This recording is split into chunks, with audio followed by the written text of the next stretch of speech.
guys, Ralph here, and welcome to True Power Trumpet Fitness on this magnificent Monday here in Connecticut. Beautiful, beautiful, beautiful day. Anyway, let's get right to it. I'm running late. This is very late in the day for me to get a video up.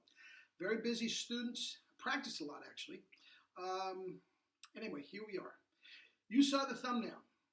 What can we learn from low notes? Low notes can be very, very telling about chop health. Okay?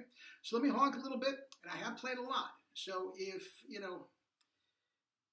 going to rear its ugly head, it would do it in the low notes. Let's see what we got.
Anyway, again, I played a lot.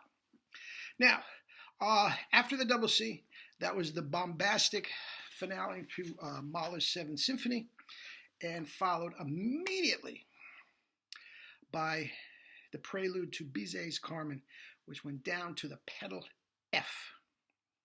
Okay? Now, the reason I did that sequence is Vacchiano used to do that to me all the time. Now, it's amazing. I'm 18, 19 years old. Okay? And I'm studying with the greatest orchestral trumpet player that ever lived at that time. Okay? Just retired from the Philharmonic. And he had low note envy of me. Salomone, how do you do that?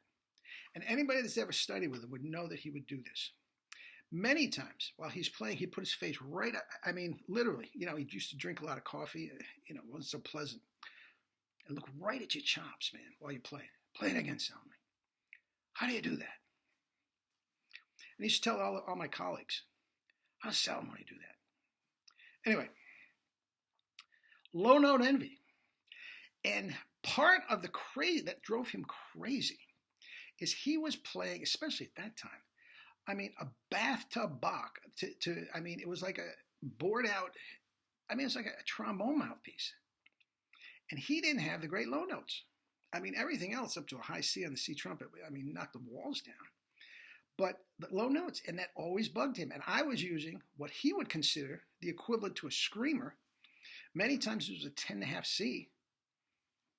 And he would have me, whenever I would play some bombastic part, Mahler, Strauss, Wagner, whatever, just balls to the walls. Okay, Salomone, let me hear Carmen. How do you do that? Drive him crazy. Okay? Now, the fact of the matter is, at that time, I didn't know how I was doing it. And he thought I was being a little smug. Salomone, I literally didn't know. Looking back on it, it was very, very obvious now. The fact of the matter is, I had taken several lessons with Jerry by that time. And the first thing Jerry ever said to me, relax the corners. And that's why my low notes were great.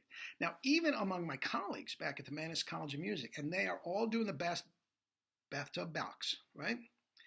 But I am, using Jerry's mouthpieces and 10.5 Cs, and I kill them in the low notes. And many times when they hear me playing a lick or something, they stick their head in my practice room. Now let me hear Carmen. I didn't know what I was doing back then to make it happen. And it kind of bugged me because I wanted to be known for my high notes, right? I wanted to be Maynard of the orchestra. So, what can we learn from low notes?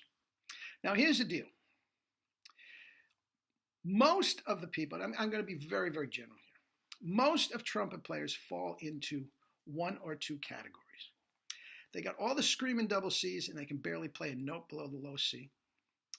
Or they're orchestral guys in their bathtub Bach and they can honk out all these low notes, all spread and gross, and they can barely play above a high C. Each case, guys, something is not right with the chops. Each case.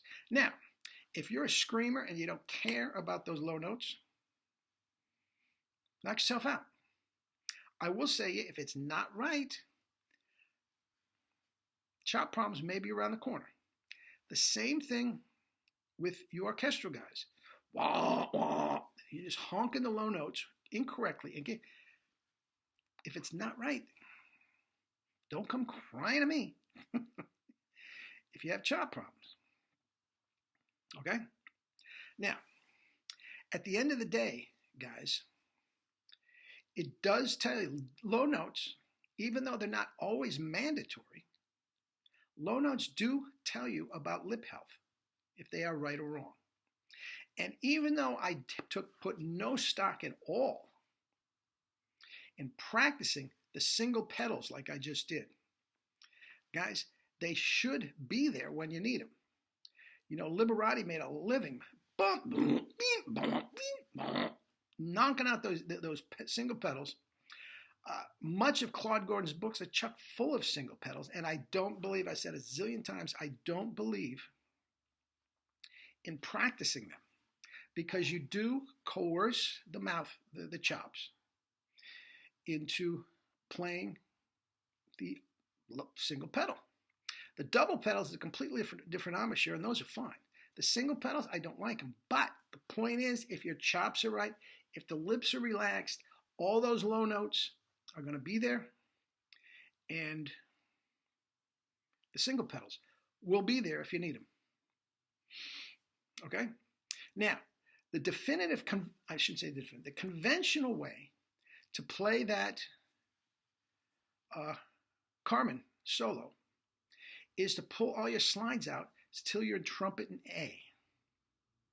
That's how bizarre it is. That's how few people can actually make sense of that low F. Guys, it's right there. It's that far, even less than that from an F sharp. If the chops are relaxed, it should be right there. Okay? Now, in Vacchiano's case, in many of the orchestral guy's case, the Bach mouthpiece allows you to spread so much that you're open and your chops collapse into the cup. And as soon as you collapse into the cup, the only thing left to do to play above the staff is to stretch. The more you stretch, the tighter you're going to be to play those low notes. That's why so many orchestral players, despite these redonkulous mouthpieces, have trouble with the low notes. Okay? The other way, the double high C's and can't play below a low C or reasonable facsimile thereof. Okay? Guys, you're straining to get up to the double C. There's no strain at all. There's no strain at all in my double C's. That's why I can play E's, F's, and G's. Above that, there's no strain. And that's why I can go right down into the Carmen without changing mouthpieces, without even warming up, playing a couple notes. It just goes right to it. That's what was driving Vacchiano crazy. My corners were relaxed. His weren't. So the pessimist might say, well, Vacchiano had a better career than you. Why shouldn't I tighten up my chops, right? Well, knock yourself out. That's fine. But anyway, guys, that's it. The bottom note, that low notes can give you a tip-off about your lip health. And guys, If it's not there, that doesn't mean you practice it. You practice down there. That just opens things up. That's not what you're after. You want it locked in, closed, but relaxed. Okay? And the way to do that, you're going to roll your eyes, spit buzz, and play hour after hour in your happy zone. Low C to high C. That's all you play. You play correctly or relax the corners. Boom. Those notes will pop right out. Got it? Bada bing, bada boom. Great to be back. Eat and drink fruits and vegetables. Stay well. And live your life with true power, not the fake stuff. Love you all.